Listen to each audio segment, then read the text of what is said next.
আল্লাহ আল্লাহ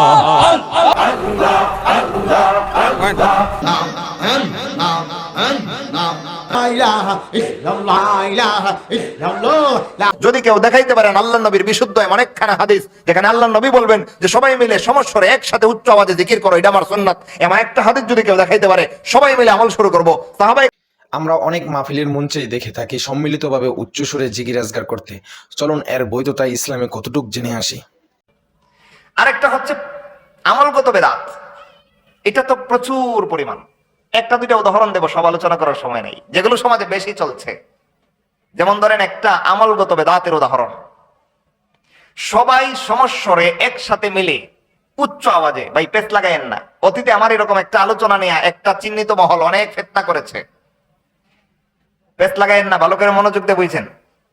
সবাই একসাথে এক জায়গায় সমবেত হয়ে সমস্বরে উচ্চ আওয়াজে একসাথে জিকির করা, আমাদের সমাজে মাঝে মধ্যে এরকম চিত্র দেখা যায় কি যায় না? এইভাবে সমস্বরে একসাথে সবাই মিলে উচ্চ আওয়াজে জিকির করার কথা কোরআন বলেছে, আল্লাহ নবীর সুন্নাত বলেছে। সাহাবায়ে কেরামের জামাতের কোন দুইজন মানুষ একসাথে করেছেন? করেননি। চ্যালেঞ্জ, আতাহাদ্দি বিকুম, প্রত্যেকটা মুসলমান যারা এই বেদাতের কায়েল, এই বেদাতের প্রবক্তা, তাদের হাত ধরে চ্যালেঞ্জ করে আজকে বলে যাই, যদি কোরআন থেকে দেখাইতে পারেন কোন আয়াতে আল্লাহ বলেছেন যে সবাই মিলে সমস্বরে একসাথে উচ্চ আওয়াজে জিকির করো, আমি কালকে থেকে শুরু করব।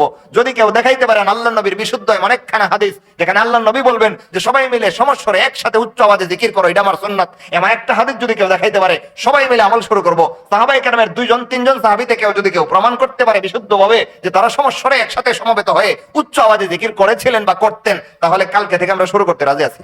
রাজি আছেন কিনা? কিন্তু এমন কথা আজকে পর্যন্ত তারা প্রমাণ করতে পেরেছে?